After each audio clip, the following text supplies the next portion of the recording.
Penjaga toko Zhao mendengus dingin dan berkata, apakah perlu saya mengatakannya lagi?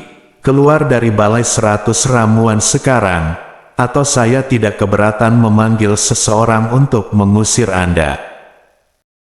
Setelah mendengar ini, ekspresi Qin Luo berubah jelek. Dia tahu bahwa penjaga toko Zhao akan melakukan persis seperti yang dia katakan. Namun, jika Qin Luo pulang dengan tangan kosong, ayahnya pasti akan menyalahkannya. Ini semua karena si Jalang Gu Panpan. Jika bukan karena dia, bagaimana dia bisa diusir di depan umum dan dengan begitu banyak orang yang menonton? Pada saat ini, tatapan semua orang tertuju pada mereka. Dengan begitu banyak orang yang menonton, Qin Luo merasa sedikit malu. Kita pergi. Karena dia tidak bisa tinggal lebih lama lagi, Qin Luo memimpin orang-orang dari Ordo Qin menjauh dari balai 100 ramuan dengan tergesa-gesa. Adapun pembuat onar Gu Panpan, jelas bahwa dia tidak pantas untuk berdiri di sisinya lagi. Qin Ge. Gu Panpan dengan cemas menginjak kakinya, lalu menatap Gu Ruoyun dengan kebencian. Tunggu saja. Suatu hari aku akan membuatmu berlutut di depanku dan memohon pengampunan atas kesalahanmu. Setelah berjanji demikian, dia tidak lagi memiliki wajah untuk terus tinggal di sana lagi. Sebelum penjaga toko Zhao dapat memanggil seseorang untuk mengusirnya, dia buru-buru berjalan keluar dan menghilang dari pandangan. Melihat dua orang yang terlibat telah pergi, kerumunan yang menyaksikan tontonan itu juga dengan cepat bubar. Penjaga toko Zhao berjalan ke arah Gu Ruoyun dan tersenyum ketika dia berkata, Nona Sulung, Penatua Yu telah menyiapkan tempat duduk untuk Anda, silahkan ikuti saya. Nona Sulung, Luo Yin menatap pemandangan itu dengan linglung. Mengapa penjaga toko Zhao memanggil Gu Ruoyun Nona Sulung? Apa yang sedang terjadi? Gu Ruoyun tidak menyangka bahwa penjaga toko Zhao akan memanggilnya sebagai Nona Sulung secara langsung, tetapi karena Luo Yin akan mengetahuinya cepat atau lambat, dia tidak mengatakan apapun untuk mengoreksinya. Dia hanya mengangguk. Pimpin jalan. Ya, silakan ikuti saya Nona Sulung.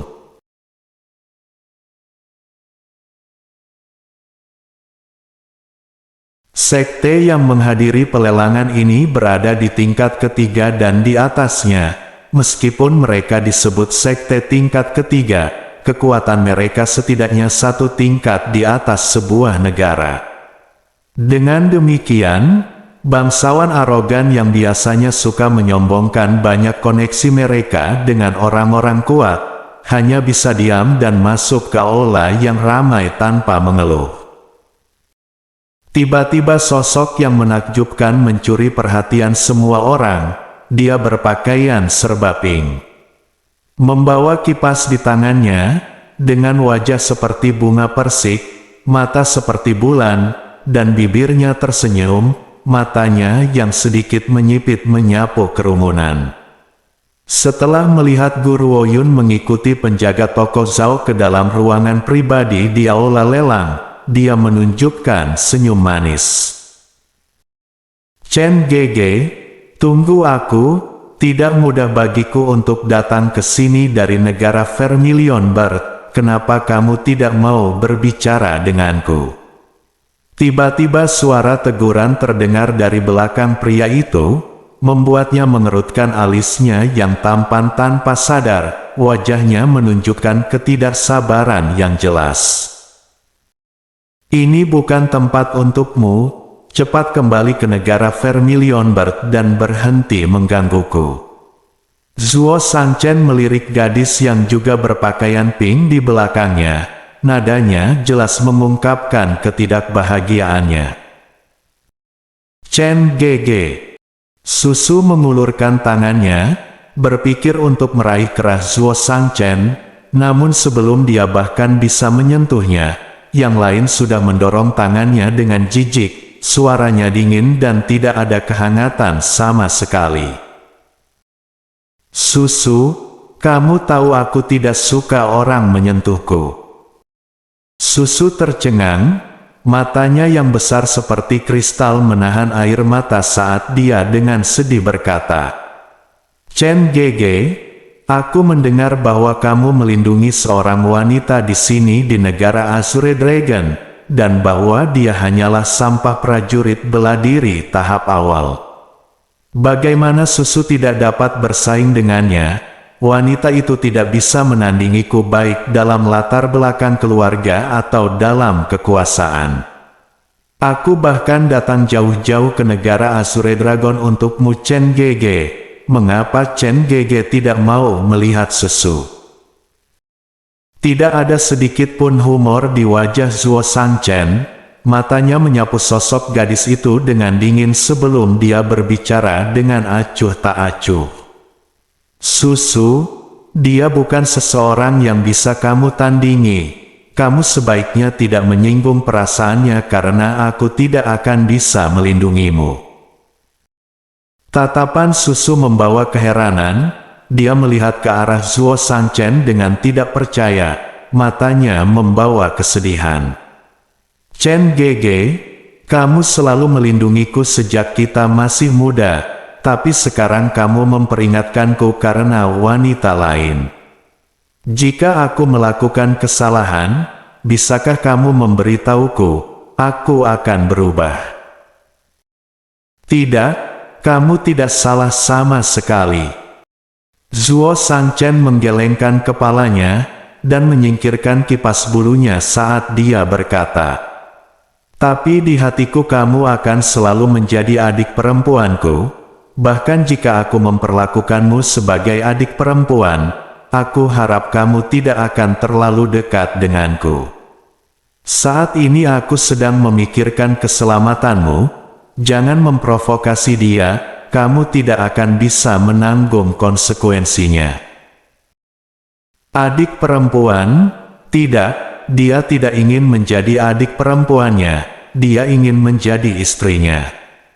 Setelah bertahun-tahun, apakah Chen Gege tidak mengerti hatinya? Mengapa dia bisa berbicara begitu riang dan mudah dengan orang lain? Kenapa dia hanya memperlakukannya begitu kejam? Susu menelan keluhan pahitnya dan mengangkat matanya yang menjadi buram karena air mata. Wajahnya yang imut seperti boneka membawa senyum. Chen Gege, Susu mengerti. Aku hanya ingin mengikuti di samping Chen Gege. Aku tidak punya motif lain. Zuo Shangchen menatap wajah keras Susu, tetapi tidak mengatakan apa-apa lagi. Namun dia tidak berjalan menuju ruangan pribadinya sendiri, tetapi menuju ruangan milik Gu Ruoyun. Xiao Yuner, aku ingin masuk bersamamu sebentar. Bisakah kamu membiarkanku masuk? Mendengar suara menggoda itu, Gu Ruoyun berhenti sejenak sebelum mengangkat kepalanya untuk melihat. Senyum menjengkelkan di wajah pria itu membuatnya ingin meninjunya. Pangeran keempat, aku melihat kakimu menginjak tanah hari ini. Kemana perginya gadis-gadis pelayanmu? Gu Ruoyun mengangkat alis. Setiap kali Zuo Shangchen muncul, dia selalu duduk di atas tandu yang dibawa oleh gadis pelayan cantik. Ini adalah pertama kalinya dia melihat dia berjalan di depannya. Aku bahkan mengira kamu cacat dan tidak bisa berjalan. Zuo Shangchen mengangkat bahu tidak peduli. Dia sudah tahu bahwa Gu Ruoyun memiliki lidah tajam yang tanpa ampun ketika harus memarahi orang. Namun itu tidak berarti bahwa Susu akan mentolerir orang lain, yang mempermalukan orang yang paling dia hormati di dalam hatinya. Siapa kamu sampai mengatakan itu? Mengapa kamu mempermalukan Chen Gege? Bahkan jika Chen Gege dibawa-bawa, itu tidak ada hubungannya denganmu. Susu sangat marah sehingga wajahnya memerah. Dia memelototi Gu Ruoyun dengan marah, namun tatapannya tidak memiliki banyak kekuatan di baliknya. Dia tampak lebih seperti anak kecil yang mengamuk. Mempermalukannya. Gu Ruoyun mengangkat bibirnya sambil tersenyum, tatapannya menyapu wajah pria itu. Zuo Shangchen, apakah aku mempermalukanmu? Zuo Shangchen terbatuk-batuk. Humor di matanya menjadi lebih jelas. Xiao Yuner, sejujurnya kamu tidak mempermalukanku sama sekali. Jika ini penghinaan, maka pangeran ini tidak akan keberatan dipermalukan beberapa kali lagi olehmu. Sambil mengatakan ini, Zuo Shangchen berkedip polos pada Gu Ruoyun beberapa kali. Ekspresinya adalah jika dia benar-benar memohon untuk dipermalukan. Chen Gege. Susu menginjak beberapa kali dan menatap Gu Ruoyun dengan sedih. Dia tidak mengerti bagaimana wanita yang tidak sopan ini bisa lebih baik darinya, dan bisa membuat Chen Gege yang tumbuh bersamanya meninggalkannya tanpa ragu. Selanjutnya kekuatan wanita itu terlalu lemah. Seorang prajurit bela diri tahap awal berusia 15 tahun, mungkin dianggap baik di negara Azure Dragon. Tetapi jika dia berpikir untuk berdiri di sisi Chen Gege dengan kekuatan semacam ini, maka dia benar-benar delusi.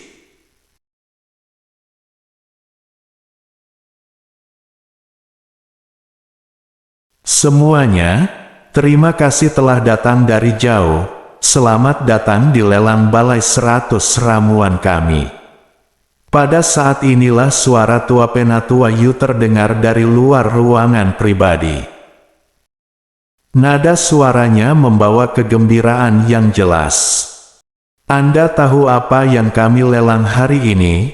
Itu benar, pil legendaris. Bahkan sekarang, kami hanya menemukan beberapa pil di makam para ahli dari puluhan ribu tahun yang lalu, dan sisanya telah menghilang di sungai waktu yang mengalir. Namun kali ini balai 100 ramuan kami cukup beruntung untuk menemukan beberapa pil peremajaan kecantikan. Napas orang banyak menjadi sesak saat mereka menatap tanpa berkedip pada pria tua yang berdiri di tengah aula lelang. Takut mereka akan melewatkan satu kata pun. Seperti semua orang tahu, wajah dokter hantu yang terkenal itu memiliki banyak bekas luka. Dia bahkan tidak bisa menyembuhkannya sendiri.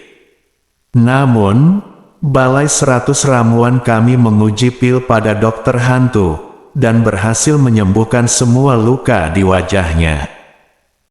Saat Penatua Yu terus berbicara, dia menjadi lebih bersemangat, seolah-olah dia telah melihat masa depan yang menakjubkan di depannya. Dokter hantu yang dapat merawat siapapun di ambang kematian, dan menghidupkan mereka kembali. Surga, dokter hantu benar-benar menggunakan pil peremajaan kecantikan. Aku ragu tentang pil ini pada awalnya, tetapi jika dokter hantu berfungsi sebagai contoh hidup, maka aku harus mendapatkan pil ini, bahkan jika aku harus menghabiskan seluruh kekayaan keluargaku. Saat kerumunan itu meledak dalam diskusi, Wei Yi muncul, semuanya berpakaian merah. Sebelum tatapan tertegun penonton, dia berjalan menuju tengah aula. Wajahnya yang berbentuk oval terlihat sangat cantik, dengan bibir merahnya yang melengkung membentuk senyuman tipis. Kulitnya yang putih tampak bening dan bersih, benar-benar tanpa cacat. Setiap ekspresinya menunjukkan sedikit godaan, sungguh wanita yang menawan. Setelah melihat Wei Yi, kerumunan dipenuhi dengan kejutan. Tatapan mereka tidak bisa lagi menjauh dari wajah wanita itu. Meskipun dia tidak memiliki bekas luka di wajahnya, mereka yang pernah melihat Wei Yi sebelumnya, dapat mengatakan bahwa dia adalah dokter hantu. Sikap itu bukanlah sesuatu yang bisa ditiru. Bekas luka di wajah dokter hantu benar-benar telah hilang. Saat itu luka dokter hantu diracuni dengan parah, dan menambah jumlah waktu yang telah berlalu sejak saat itu. Batas waktu untuk menyembuhkan luka sepenuhnya adalah 2 tahun. Melihat dia telah pulih ke tingkat ini, sepertinya pil peremajaan kecantikan itu nyata. Istriku sangat tidak berguna. Jika aku memberikan pil peremajaan kecantikan ini padanya, dia bahkan mungkin memulihkan penampilan mudanya. Pil dikategorikan menjadi pil primer dan sekunder. Biasanya, pil yang digunakan oleh kultivator untuk kultivasi dan pertempuran disebut pil primer, sedangkan yang tidak ada hubungannya dengan kultivasi disebut pil sekunder. Namun kekuatan pil sekunder tidak boleh diremehkan. Semakin kuat wanita itu, semakin tidak berguna dia. Beberapa wanita rela menghabiskan kekayaan keluarga mereka untuk wajah mereka. Jadi Guru Woyun tidak khawatir sama sekali tentang pasar untuk pil peremajaan kecantikan. Chen Gege, ini adalah ulang tahun janda permaisuri dalam beberapa hari lagi. Jika kita memberikan pil peremajaan kecantikan ini padanya, dia pasti akan senang. Susu memandang Penatua Yu dengan mata bersinar. Dalam hatinya, dia diam-diam memiliki tekad untuk mendapatkan pil peremajaan kecantikan. Zuo Shangchen mengangkat alis dan tersenyum pada Susu. Susu, jika kamu menginginkan pil peremajaan kecantikan ini, kamu tidak harus mendapatkannya dari saluran lain. Ada seseorang di sini yang bisa mendapatkannya untukmu. Apa? Susu membeku sejenak, dan menatap Zuo Shangchen dengan bingung. Zuo Shangchen melirik Guru Woyun, dan kilatan aneh melintas di matanya. Xiao Yuner adalah bos di belakang balai 100 ramuan. Jika kamu mau, kamu bisa memintanya. Jika dia dalam suasana hati yang baik, dia mungkin akan menjualnya padamu. Mata Susu melebar lucu. Guru Woyun adalah bos di belakang balai 100 ramuan. Mustahil, dari apa yang diselidiki bawahannya, wanita ini hanyalah seorang pesuruh di balai 100 ramuan.